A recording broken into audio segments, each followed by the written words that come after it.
cette année, pour lutter contre les moustiques qui sont liés aux zones humides, on fait des actions depuis plusieurs années avec l'APIEM pour la partie larves de moustiques en fait, et avec des traitements qui sont faits. Cette année, comme il y a eu beaucoup de moustiques qui se sont développés, on avait décidé de prendre la solution alternative de lutte naturelle que sont les chauves-souris. Parce qu'une chauve-souris, ça mange 3000 moustiques par nuit.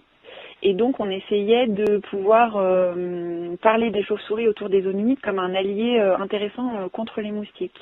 Donc, du coup, la communauté de communes, elle a proposé plusieurs actions. Il y avait un film qui a été projeté à la Chapelle d'Abondance sur le Grand Rinolf, un film sur une chauve-souris.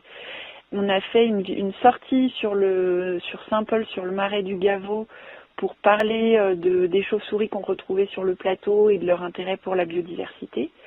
Et là, par exemple, dans le coin, si on pose un nichoir chez nous, on peut attirer quel type d'espèces dans les nichoirs?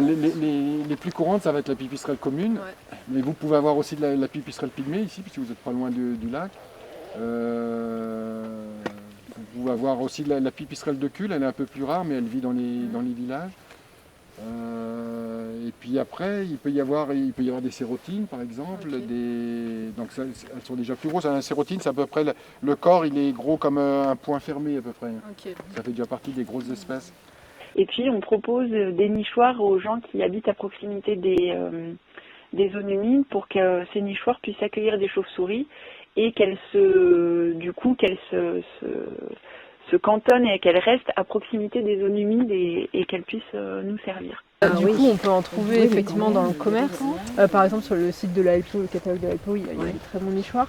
Et ce qu'on fait aussi à la communauté de communes, si vous habitez dans le coin, à côté d'un marais, et que vous avez des problèmes de moustiques, on propose depuis cette année des nichoirs qu'on met à disposition gratuitement des riverains qui veulent tester. Donc on a ce type de nichoirs, eux, ils sont sur catalogue, et on a une grande partie aussi qu'on fait fabriquer par Chaoulé Insertion, qui est une association qui est basée à Amphion-les-Bains, qui en font aussi en mélèze, en bois recyclé, etc. Alors tout au départ, quand on me l'a proposé, ensuite j'en ai fait part à l'équipe, qui d'habitude, il y a 7 personnes dans l'atelier.